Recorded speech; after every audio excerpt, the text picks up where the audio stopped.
नमस्कार, सी न्यूज भारत में आप सभी का स्वागत है। मैं स्नेहा सिंह। वक्त हो चुका है न्यूज आवर का। खबर राजधानी लखनऊ से है। उत्तर प्रदेश के मंत्री नंदगोपाल नंदी अपने लखनऊ के सरकारी आवास पर प्रदेश के उद्योगपतियों के साथ बैठक करने पहुंचे। इस दौरान उन्होंने उद्योग के विकास के लिए प्रदेश और देश के सभी बड़े व्यापारियों से वार्ता की और उन्होंने कहा कि प्रदेश में किस तरह व्यापार और उद्योग को नई उड़ान मिले, उस पर कार्य करने की जरूरत है। चर्चा में उत्तर प्रदेश के आर्थिक एवं औद्योगिक विकास में महत्वपूर्ण जिम्मेदारी निभा रहे विभिन्न महानगरों के साथ ही दिल्ली और नोएडा के उद्यमी भी मौजूद रहे। प्रदेश में उद्योग के विकास, समस्याओं और सुझावों पर भी चर्चा की गई। बताइए क्या कुछ कार्यक्रम आज मंत्री ने आपको बुलाया है, उसमें व्यापारियों के क्या कुछ है?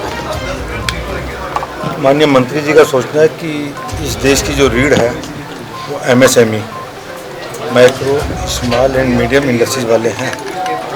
उनके साथ हर एक जैसा भी उन्होंने पहले बोला भी था, एक एक व्यक्ति के साथ 100 200 लोगों को रोजगार देते हैं। टैक्स के माध्यम से, इनकम टैक्स माध्यम हो, GST के माध्यम हो, चाहे बिजली की तरीके से हम लोग काफ़ी तरह से रेवेन्यू देते हैं। हम लोगों की कुछ समस्याएं हैं, कुछ बातें हैं, सुनना चाहते हैं और उनकी सोच है कि हम माननीय मुख्यमंत्री तक पहुँचाएँ ताकि यहाँ को और लोगों को रोजगार मिले, रेवेन्यू बढ़े और हमारा देश, हमारा प्रदेश जब कुल मिला के उत्तर प्रदेश न होकर उद्योग प्रदेश में परिवर्तित हो, ऐसी हमारी मानसिकता हम लोगों की।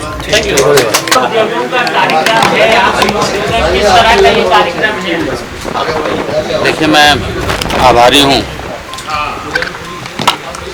IIA का, उनके प्रेसिडेंट सहित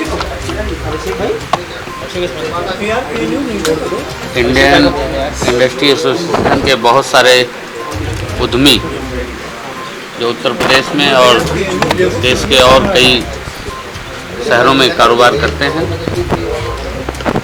हमने एक रिक्वेस्ट किया था उनसे मिलकर, गेट टुगेदर करके,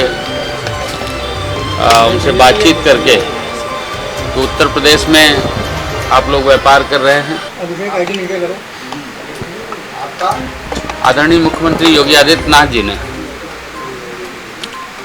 उत्तर प्रदेश को अपराध मुक्त बनाने का जो संकल्प लिया है, गुंडे और अपराधियों का समूल नाश करने का जो बीड़ा उठाया है, इससे सबसे ज़्यादा व्यापारी वर्ग को राहत और फायदा है। एक अच्छा वातावरण बना है, उस वातावरण में लोग उत्साहित भी हैं और इच्छुक भी हैं। मैं कई जगह प्रभारी रहा हूँ। माननीय मुख्यमंत्री जी ने भी सभी पुलिस के आला अफसरों को ये कहा है कि फुट पेट्रोलिंग करें और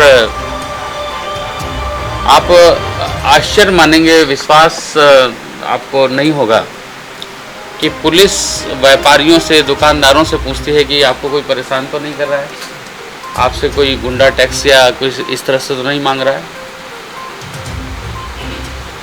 CO हैं, सर्किल ऑफिसर, चाहे इंस्पेक्टर है, इंस्पेक्टर अपने एरिया में, चौकी इंचार्ज अपने एरिया में फुट पेट्रोलिंग के माध्यम से कि भय का वातावरण खत्म हो और इस प्रदेश में इंडस्ट्री लगे, व्यापार आए, तरक्की हो। और ये जितने लोग यहाँ पर हैं, हर कोई भी ऐसा नहीं है जिसके यहाँ 100 200 500 लोग काम नहीं कर रहे हो, 500 लोग जुड़े ना हो उस व्यापार से। तो भले ये 100 की संख्या में हैं, लेकिन दसियों हज़ार लोगों को रोजगार दिए हैं और उत्तर प्रदेश को बिजली के बिल के माध्यम से, GST के माध्यम से और बहुत सारे जो टैक्सेज हैं उसके माध्यम से उत्तर प्रदेश की तरक्की में भी इन लोगों का हाथ है। मैं इनका बहुत धन्यवाद करता हूँ। सर, जेवर एयरपोर्ट को लेकर काफ़ी कुछ तैयारी चल रही है इस महीने बोला जा रहा है। जेवर एयरपोर्ट भी आप देखिए, जो सपा और बसपा की सरकार में केवल चुनावी झुंझुना था और केवल चुनाव के समय बोतल में जिन्न की तरह बाहर आता था जब चुनाव होता था। जैसे ही चुनाव समाप्त हुआ और ठंडे बस्ते में चला जाता था। हम सबका परम सौभाग्य है कि इस देश की बागडोर एक परम तपस्वी आदरणीय नरेंद्र मोदी जी के हाथों में सुरक्षित है। जहां एक और देश की बागडोर एक परम तपस्वी नरेंद्र मोदी जी के हाथों में है, तो इस प्रदेश की बागडोर एक कर्मयोगी मुख्यमंत्री योगी आदित्यनाथ जी के हाथों में। हमने जेवर एयरपोर्ट सहित उत्तर प्रदेश में और कहां एविएशन की संभावनाएं हैं, सारी फाइलों को निकाली और निकाल करके तत्कालीन नागरिक उड्डयन मंत्री थे अशोक गजपति राजू जी, उनको यहाँ पर हमने आमंत्रित किया। माननीय मुख्यमंत्री जी की अध्यक्षता में चीफ सेक्रेटरी और सभी लोगों के सामने बैठक हुई। एक बुलेट पॉइंट बना, नोट बना, और जो जो एनओसी हमें चाहिए थी वो सारी एनओसी हमने ले लिया।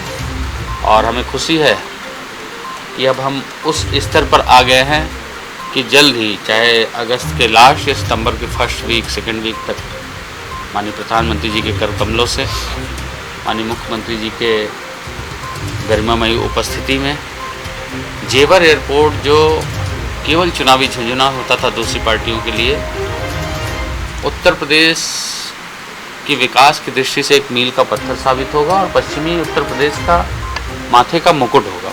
Sir, Ayodhya airport international airport की तरफ से काम हो रहा है सर, वो कब तक हम लोग को चालू है? देखिए, जेवर airport, Ayodhya airport, Kushinagar airport, Banaras airport,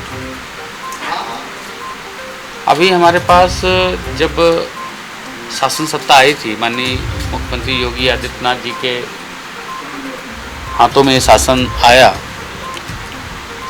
लचर कानून व्यवस्था, सब बिगड़ी हुई व्यवस्था में, उस समय केवल 2 ही एयरपोर्ट संचालित थे। केवल 2 एयरपोर्ट संचालित थे, एक लखनऊ और एक बनारस। कभी कभी गोरखपुर से चलती थी, कैंसिल हो जाती थी, कभी कभी प्रयागराज से चलती थी, कैंसिल हो जाती थी। आज हम खुशी के साथ कहते हैं 8 एयरपोर्ट हो गए। उस समय केवल 24 उड़ानें भरी जाती थी उत्तर प्रदेश से, आज हम 72 उड़ानें भर रहे हैं और बहुत जल्दी